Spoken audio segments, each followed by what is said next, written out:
வெண்ணிலவை பூவாய் வைப்பேனே, வானவிலையுடையாய் தைப்பேனே. உனக்காக ஏதும் செய்வேன், நீ எனக்கென செய்வாயோ. இந்த ஒரு ஜென்மம் போதாது, 7 ஜென்மம் எடுத்தும் தீராது.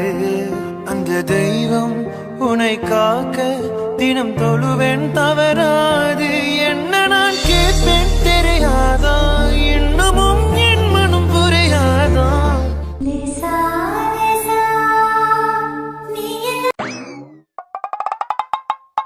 என்னாச்சு அபிசாருக்கு? கண்ணை மூடிட்டு அப்படியே சிலையாட்ட நின்றுட்டு இருக்காரு. ஒருவேளை நின்றுட்டு தூங்குறாரோ இல்ல ஏதாவது ரொம்ப டீப்பா யோசிச்சுட்டு இருக்காரா? எப்படி நின்றுட்டே தூங்கும்போது பார்த்தா சிரிப்பா தான் வருது. என்ன பண்றது? அபிசார், அபிசார் கண்ணை தரங்க. என்னாச்சு உங்களுக்கு? ஏன் இப்படி கண்ணை மூடிட்டு நின்றுட்டு இருக்கீங்க? ஒருவேளை தவ எதுவும் பண்றீங்களா? ஏ அம்மோ, அபிசார்ட்ட சொல்லிட்டியா கிளம்பலாமா? பாரு ரேஷ்மா, அபிசார் 10 நிமிஷம் மேல இப்படிதான் கண்ணை மூடிட்டே நின்றுட்டு இருக்காரு. நம்ம கிளம்பணும்ல, அதான் சொல்லிட்டு போகலான்னு கூப்பிடுறேன். ஆனா மனுஷன் அசையவே மாட்டேங்கிறாரடி. என்னது இவன் கண்ணை மூடி தியானம் பண்றானா? இது என்னடா புது பழக்கமா இருக்கு. டே அபி, அபி மச்சான் கண்ணை திறடா. டேய்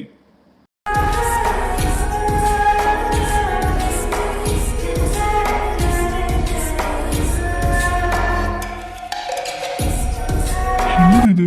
கண்ணை திறந்தாலும் அதே தேவதை மாதிரி முன்னாடி நிக்கிறா. இப்போ இவளை பார்க்கவே ரொம்ப புதுசா இருக்கு. என்ன சார் இப்படி பாக்குறீங்க? ரொம்ப நேரமா கண்ணை மூடி நின்னுட்டே இருந்தீங்க. ஒருவேளை தலைவலி எதுவும் அதிகமா இருக்கா? ஆதிரா, எனக்கா தலைவலியா? சான்ஸே இல்ல. இப்போதான் என்னோட மைண்ட் ரொம்ப ரிலாக்ஸா இருக்கு. ரொம்ப ரெஃப்ரெஷிங்கா ஃபீல் பண்றேன். ஒரு மாதிரி ஹாப்பியா ஃபீல் பண்றேன். எனக்கு ஒன்றும் இல்லை ஆதிரா, நான் ரொம்ப நல்லா இருக்கேன். டேய் நிஜமா தான் சொல்றியா இல்ல வேற எதுவும் உலகத்துல இருக்கியா? டேய் ராகவ், நிஜமா தானே சொல்றேன். இதுல பொய் சொல்றதுக்கு என்ன இருக்கு? நான் நல்லா தான் இருக்கேன், எனக்கு ஒன்றும் இல்லை. சரிங்க சார், அண்ணா வெளியே வெயிட் பண்றாங்க. நாங்க அப்படியே கிளம்புறோம். உங்ககிட்ட சொல்லிட்டு போகலாம் தான் வந்தோம். அதான் நீங்க கண்ணை மூடிட்டு இருந்தீங்களா? அப்படியே டைம் ஆயிடுச்சு. பாய் சார், நாளைக்கு பார்க்கலாம். ஏ அம்மோ, என்னது இப்போவே கிளம்புறேன்னு சொல்ற? இன்னும் கொஞ்ச நேரம் இங்கே இருக்கக்கூடாதா? உன்னைய பார்த்துக்கிட்டே இருக்கணும் போல இருக்கு. என்னன்னு தெரியல, உன்னை அனுப்புறதுக்கு மனசே வர மாட்டேங்குது. அப்படி சார், உங்ககிட்ட தான் சொல்றேன். நாங்க கிளம்புறோம். ராகவ் சார் பாய், நாங்க வரோம். சரிம்மா, பார்த்து போயிட்டு வாங்க. ஓகேங்க சார். Sir bye. பாய் அம்முக்குட்டி.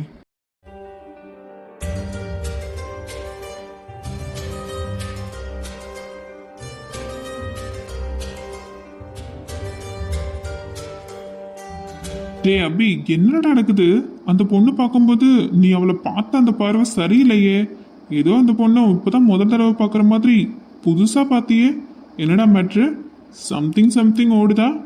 உண்மையா சொல்லுடா. டேய் நீ என்னடா உளறிட்டு இருக்க? ஆதிரவனா எங்கடா டிஃப்ரெண்டா பார்த்தேன்? எப்பவும் போலதான் பார்த்தேன். உனக்கு வேற வேலையே இல்லை, தேவையில்லாத கற்பனை பண்ணாத. ஹேய் மச்சான், அப்படியா சொல்ற? சரி நம்பிட்டேன். ஆனா மச்சான், உன்னோட ஒவ்வொரு அசைவும் எனக்கு புரியும்டா. நீ எதை மறைக்கணும்னு நினைக்கிறியோ எனக்கு தெரியும். போக போக நானும் பார்க்க தானே போறேன்.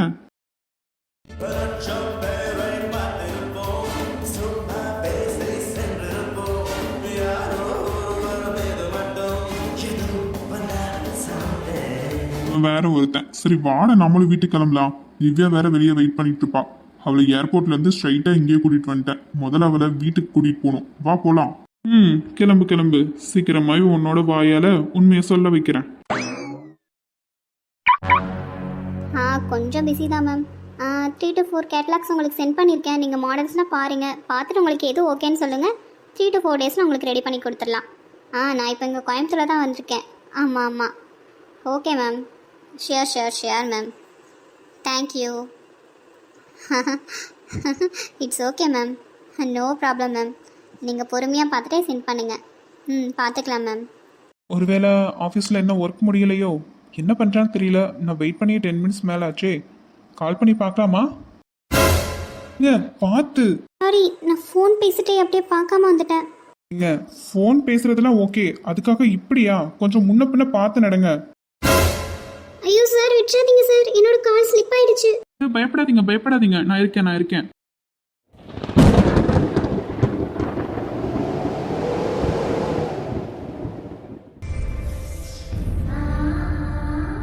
ஹலோ ஹலோ மிஸ்டர், நான் I'm okay.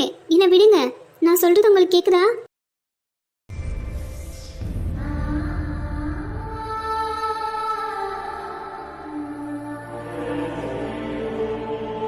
Hello hello mister, என்னை விடுங்க சார். நான் இப்போ ஓகே தான். என்னை விடுங்க. திவ்யா, என்னாச்சு? என்ன நடக்குதுங்க? ஹீ அம்மு, என்னடி நடக்குதுங்க? நானே அண்ணன் பண்ண காரியத்தை நினைச்சு ஷாக் ஆகி நிக்கிறேன்டி. எனக்கு மட்டும் என்ன தெரியும்? அண்ணா, அது வந்து நான் தான் ஃபோன் பேசிட்டே கவனிக்காம வந்து இவர் மேல மோதிட்டேன். நான் விழ போனப்ப இவர் தான் என்ன பிடிச்சு காப்பாத்தினாரு. ஆனா ரொம்ப நேரமா கூப்பிடுறேன், இவர் என்ன விடாம அப்படியே நிக்கிறாருண்ணா. என்னாச்சுன்னே தெரியல. இவர் காது கேக்குதா இல்லையான்னு எனக்கு ஒன்றும் புரியலண்ணா. ஏ திவ்யா, இது ஆதிராவோட அண்ணன் தான். அவரு காதுல நல்லா கேட்கும். ஏதோ நீ விழுந்த ஷாக்ல அவரும் அப்படியே ஸ்டாச்சு மாதிரி நின்னுட்டாரோ என்னவோ. அண்ணா, அதுக்கு இப்படியா 10 மினிட்ஸ் மேல கத்திட்டே இருக்கேண்ணா. டேய் அண்ணா, ஏன்டா மனத்தை வாங்குற? அது என்ன இங்க பாரு. என்ன பண்ற? அவங்கள முதல்ல விடு. அது என்ன இங்க பாரு. அவங்கள விடுண்ணா. ஐயோ, ஐம் so சாரி. நிஜமாவே சாரி. என்னன்னு எனக்கே தெரியல. ஒரு செகண்ட் அப்படியே ஃப்ரீஸ் ஆன மாதிரி ஆகிட்டேன். நிஜமா மன்னிச்சிடுங்க. It's okay sir. நீங்கள் ஏன் இவ்வளோ சாரி கேட்குறீங்க? நீங்கள் மட்டும் சரியான நேரத்தில் என்னை தாங்கி பிடிக்கலனா இந்நேரம் நான் கீழே விழுந்து அடிபட்டிருக்கோம். ரொம்ப தேங்க்ஸ் சார். உங்களுக்கு நான் தான் தேங்க்ஸ் சொல்லணும். It's okay ma'am. மறுபடியும் சாரி. அண்ணா போதும் சாரி கேட்டதுலாம். அவங்க ஒன்றும் சொல்ல மாட்டாங்க. வாங்க கிளம்பலாம். சரிடா, கிளம்பலாம். ரேஷ்மா, கார்ல போய் உட்காருங்க. சரிண்ணா. அபி சார் பாய். பாய் ஆதிரா. திவ்யா, கிளம்பலாமாடா? போலாண்ணா. பார்க்கிங்ல கார் இருக்குடா, நான் போய் எடுத்துட்டு வந்துடுறேன். சரிண்ணா.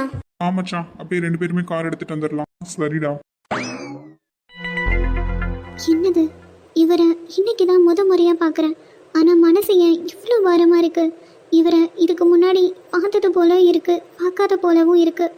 ஏதோ ரொம்ப நெருக்கமானவங்க விலகி போனால் ஒரு வழி வர மாதிரி. ஏன் இப்போ எனக்கு இப்போ இருக்குன்னு தெரியல. என்னன்னு தெரியல, ஆனா அந்த பொண்ணை பார்த்தப்போ ஏதோ ஒரு பழைய ஞாபகம் வந்துட்டு போன மாதிரி இருந்துச்சு. மனசுக்குள்ள ஒரு இனம் புரியாத வலி ஏற்படுது. இதுக்காக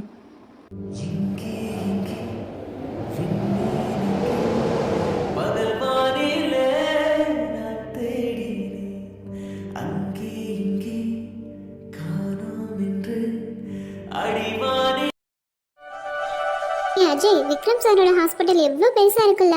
நிஜமாவே நம்ம கேள்விப்பட்ட மாதிரி ரொம்ப பிரமாண்டமா இருக்குல்லடா. ஆமா சீதா, அது மட்டும் இல்லாம இங்க ஸ்பெஷலா என்னன்னா, ஏழை முதல் பணக்காரவங்க வரை எல்லாத்துக்குமே ஒரே மாதிரியான ட்ரீட்மெண்ட் தான். ஃப்ரீ சர்வீஸ் கேம்ப்னு எவ்வளவோ பண்றாங்க தெரியுமா? இதெல்லாம் கேள்விப்படும் போது இந்த ஹாஸ்பிட்டல் மேல ஒரு தனி மரியாதையே வருது தெரியுமா? அஜய், நம்ம ரொம்ப ரொம்ப லக்கி தெரியுமா? ஏன்னா இப்படிப்பட்ட ஹாஸ்பிட்டலோட எம்டி நம்மளை பர்சனலாக மீட் பண்ணி அவரே நமக்கு ட்ரைனிங் கொடுக்க போகிறாருன்னு நினைக்கும் போதே ரொம்ப சந்தோஷமாக இருக்குது தெரியுமா? அவர் உண்மையிலே ரொம்ப ஜென்டில்மேன்டா. நாமளும் கண்டிப்பாக விக்ரம் சார் மாதிரியே சர்வீஸ் பண்ணி யங் அச்சீவ்மெண்ட் அவார்டு வின் பண்ணணும்டா. நீங்கள் சொல்கிறதெல்லாம் ஓகே தான், ஆனால் முதல்ல அதுக்கு நம்ம ஸ்டடீஸ்லாம் முடிக்கணும், எக்ஸாம்லாம் கிளியர் பண்ணணும். முதல்ல நம்ம இப்போ விக்ரம் சாரை பார்க்கணும். இங்கே நின்றுட்டு இருந்தா எப்படி? வாங்க உள்ளே போகலாம். என்னடி, ரிசப்ஷனில் யாரையுமே காணோம். யார்கிட்ட கேட்குறது? ஆமாம், இரு வெயிட் பண்ணி பார்க்கலாம், யாராவது வருவாங்கல்ல. மிர்சியக்கா, இங்க பாத்தீங்களா அந்த பிளாக் கலர் சுடி பொண்ணு? ஏ பிரியா, என்னடி இந்த பொண்ணு பார்த்தா அப்படியே காவியா மேடம் மாதிரி தெரியல? அக்கா, என்னால நம்பவே முடியல. அப்படியே காவியா மேடம் மாதிரி தான் இருக்காங்க. அவங்க ஆக்சிடென்ட்ல இருக்காம உயிரோட இருந்தா எப்படி இருப்பாங்க? அப்படியே தான் இருக்கா அந்த பொண்ணு. Hello, excuse me sister. சொல்லுங்க. இல்லை, நாங்கள் டாக்டர் விக்ரம் சாரை பார்க்க வந்தோம். சார் இப்போ பார்க்க முடியுமா? ஆல்ரெடி அப்பாயின்மெண்ட் வாங்கியாச்சு. இந்த டைம் தான் சார் வர சொன்னாங்க. அதான். அக்கா, கரெக்டாக விக்ரம் சாரையே பார்க்க வந்திருக்கக்கா அந்த பொண்ணு. அப்போ இதுக்கு முன்னாடி சார் பார்த்துருப்பாரோ? ஏன் நம்ம அப்புறம் பேசிக்கலாம், முதல்ல சாருக்கு இன்ஃபார்ம் பண்ணணும். சிஸ்டர், பார்க்கலாங்களா சாரை? இப்போ சாருக்கு பிரேக் டைம் தான். வாங்க, நான் கூட்டிகிட்டு போகிறேன். Thank you sister.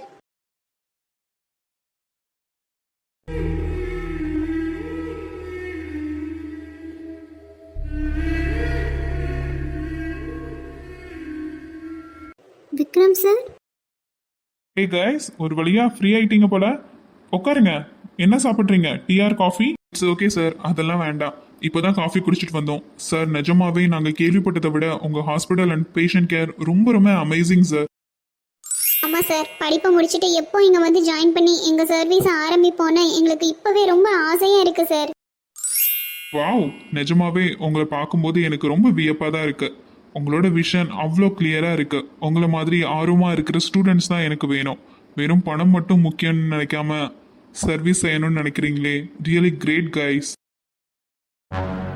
பவி, உன்னதான் கேட்குறேன், உன் டிபார்ட்மெண்ட் செலக்ட் பண்ணிட்டியா? பவி, உன்னதான். என்னாச்சு சார் அது என்னாச்சு பவி? நான் பேசுனது உனக்கு கேட்கலையா? எதை பற்றி யோசிச்சுட்டு இருக்க? சார் அந்த ஃபோட்டோவில் இருக்கிறவங்க. ஆமா பவி, அவங்க தான் என்னோட காவ்யா. நான் கூட உன்கிட்ட சொன்னேன்ல, நீ அவளை மாதிரியே இருக்கன்னு. ஆமாம் சார், இப்போ இந்த ஃபோட்டோவை பார்த்ததுக்கு அப்புறம் தான் என்னால் அதை நம்ப முடியுது. I am really sorry sir, நான் வேற ஏதோ யோசிச்சிட்டேன். இட்ஸ் ஓகே பவி. சரி, அஜய் அண்ட் சீதா அவங்க டிபார்ட்மெண்ட் சொல்லிட்டாங்க. நீ சொல்லு, நீ என்ன ஸ்பெஷலிஸ்ட் ஆக போற? எனக்கு கார்டியாலஜி சார், நான் இதய அறுவை சிகிச்சை நிபுணர் ஆகணும். என்ன நடக்குதுங்க? காவ்யா உயிரோடு இருக்கும்போது நானும் ஒரு பெரிய கார்டியாலஜிஸ்ட் ஆகி நிறைய பேரோட இதயத்தை காப்பாற்றணும்னு சொன்னது, அது இப்போ என் காதில் ஒலிக்கிற மாதிரி இருக்கு. இங்க பாரு பவி, உன்னை நீ நினைச்சு பார்த்ததை விட இந்த உலகத்தோட பெஸ்ட் கார்டியாலஜிஸ்ட் ஆக்க வேண்டியது ஏன் பொறுப்பு. அதுக்கு உன் உழைப்பு மட்டும்தான் எனக்கு வேணும். ஏன்னா காவ்யாக்கும் உனக்கும் எனக்கும் இந்த இதயம் ரொம்ப முக்கியமான ஒன்று. அவளோட கனவை அவளால் நிறைவேற்ற முடியாமல் போயிருக்கலாம். ஆனால் அவளை மாதிரி இருக்கிற உன் மூலமாக அவளோட எல்லா கனவுகளையும் நான் நிறைவேற்றணும்னு நினைக்கிறேன்.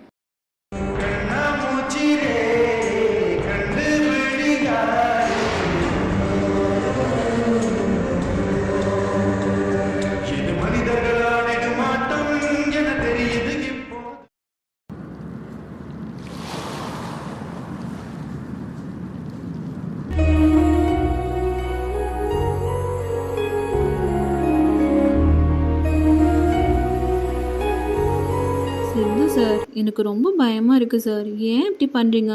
நான் எவ்வளோ நேரமாக சொல்கிறேன், கேட்காம தெரு வரைக்கும் கூட்டிகிட்டு வந்துட்டீங்க. இங்கே யாராவது பார்த்தா என்ன பேசுவாங்க? பல்லவி, இல்லாட்டி மட்டும் உங்க ஊருக்காரவங்களுக்கு பேசவே தெரியாது, அப்படித்தானே? நான் இவ்வளோ வருஷத்தில் இவ்வளோ லேட்டாக வீட்டுக்கு போனதே இல்லை தெரியுமா? இவ்வளோ இருட்டாயிடுச்சு பாருங்க. எல்லாம் உங்களால தான். ஓ, அந்த கிரெடிட்ஸ்லாம் எனக்கு தான், அப்படித்தானே? சித்து சார், என்ன எல்லாம் உங்களுக்கு விளையாட்டு தானா? பல்லவி, இப்ப டைம் என்ன ஆகுது? 7 o'clock தான் ஆகுது. நீ எதுவும் பயப்படாத. நானே வீட்டுக்குள்ள வந்து அங்கிள் கிட்டே ஆண்டி கிட்ட சொல்லி உன்னை விட்டுட்டு போறேன், சரியா? என்னாலதான் பல்லவி இன்னைக்கு லேட்டா வந்தான்னு சொல்லிட்டு. ஓகே தானே? டீல் ஓகேவா? இருந்தாலும் உங்களுக்கு ரொம்ப தைரியம் தான் சார். என்ன பண்றீங்க? கையிடுங்க. சாரிமா, உனக்கு பிடிக்கலையா? அப்படி இல்லை சித்து சார், நம்மளை இப்படி யாராவது பார்த்துட்டாங்கன்னா என்ன நினைப்பாங்க? அதுவும் இல்லாமல் என்னை பற்றி ஏற்கனவே எப்படி பேசுகிறாங்கன்னா உங்களுக்கு தான் தெரியுமே. அப்புறம் இப்படிலாம் நடந்தால் அவங்க கதை கட்டுறதெல்லாம் உண்மையான மாதிரி தானே ஆகிடும். அதான். அப்படி யாரதான் பார்க்கட்டுமே, என் கண்ணு முன்னாடி யாராவது பேசட்டுமே, அதுக்காக தான் நானும் வெயிட் பண்ணிட்டு இருக்கேன். வரட்டும் வரட்டும், யார் வந்தாலும் பரவாயில்ல, நான் பாத்துக்கிறேன். இப்போ நீங்கள் வேணும்னு தான் எல்லாம் பண்ணிட்டு இருக்கீங்களா? அஃப்கோர்ஸ் பல்லவி, இதில் டவுட் என்ன உனக்கு?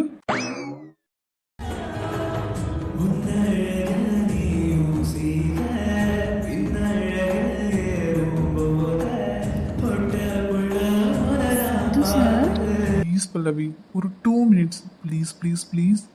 உன்னை விட்டுட்டு போறதுக்கு எனக்கு மனசே இல்லை தெரியுமா? சார், நிஜமாவே எனக்கு ரொம்ப ரொம்ப பயமாக இருக்குது சார். விடுங்க, நான் வீட்டுக்கு போகிறேன்.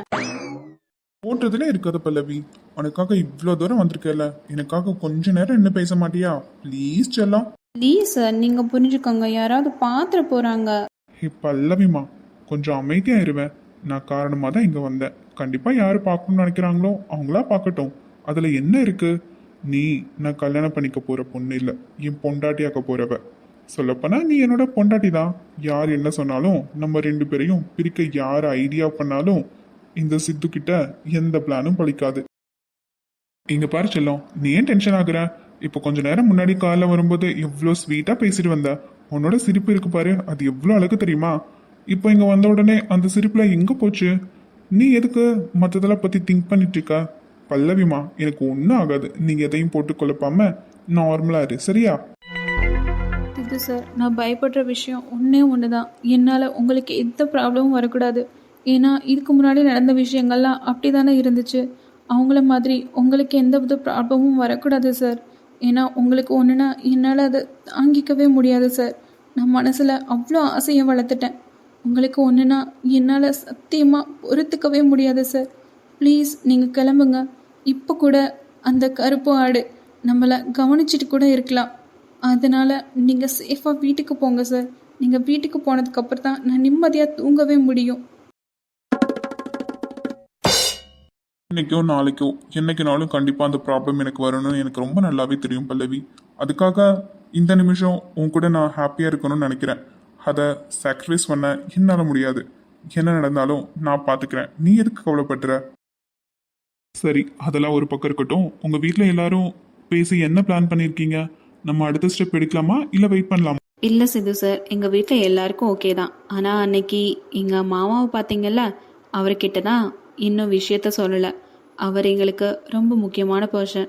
எங்களுக்கு ஒரு கஷ்டம்னா அவர் தான் முன்னாடி நின்று எல்லாம் பொறுப்பாக பார்த்து பண்ணுவார். அவர் இப்போ ஒரு வேலை விஷயமா ஊருக்கு போயிருக்காரு. மாமா வந்த உடனே அவர்கிட்ட கலந்து பேசிட்டு உங்களுக்கு சொல்லலான்னு அம்மாவும் அப்பாவும் சொன்னாங்க சித்து சார். ஓ, அப்போ உங்கள் மாமா முடிவு பண்ணுறது தான் முடிவா?